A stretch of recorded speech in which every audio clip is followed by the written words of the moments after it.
የዚህን ታላቅ ሰው አይምሮ ለማጥናት ሳይንቲስቶች ከሞተ በኋላ ከራስ ቅሉ በሚዘገንን ሁኔታ የአይምሮውን ክፍል አውጥተውታል። ግን ከዛ በፊት በሞተበት ምሽት የተናገረው የመጨረሻ ቃል ለዘላለም ሚስጥር ሆኖ ቀርቷል። ለመሆኑ ለዘላለም ሚስጥር ሆኖ የቀረው በምንኛ ቋንቋ ቢናገር ነው? በሕይወት ውስጥ የመጨረሻ ሰዓታትስ ምን አጋጠመው? ጊዜው ኤፕሪል 1955 ነበር።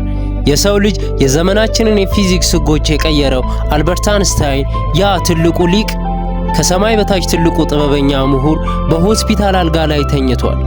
የሀገሬው ሕዝብ ትልቅ ድንጋጤ ላይ ወድቋል።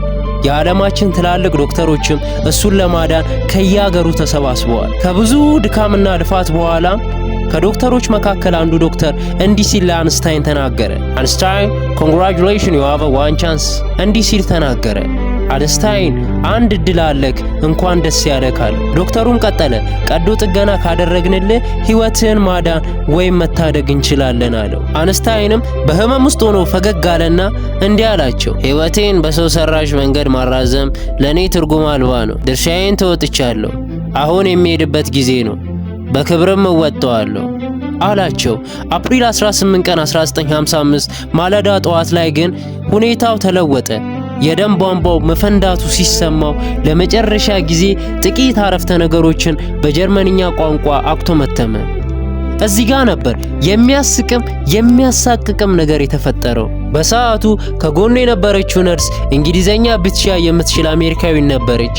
አንስታይን በጀርመንኛ የተናገራቸው እያንዳንዱ ቃላቶች ለሷ አልገቧትም ነበር። አንስታይንም ተናግሮ እንደጨረሰ እንቅልፍ ወሰደው። በማግስቱ ጠዋት ነርሷ ስትመጣ አንስታይን እስከ መጨረሻው አሸለበ።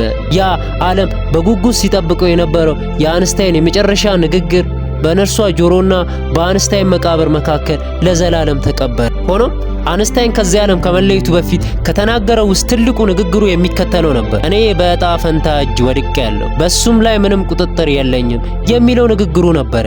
ነገር ግን ታሪኩ እዚያ አላበቃም። የሞተው አንስታይን አእምሮ በሚዘገንን ሁኔታ ከጭንቅላቱ የራስ ቅል ውስጥ በድብቅ ተሰርቆ እንደወጣ ስንቶቻችሁ ታውቃላችሁ?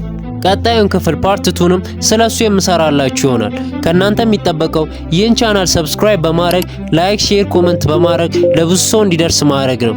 አቶ ሚስጥር ነበርኩኝ። ፓርት 2 ላይ እንገናኝ።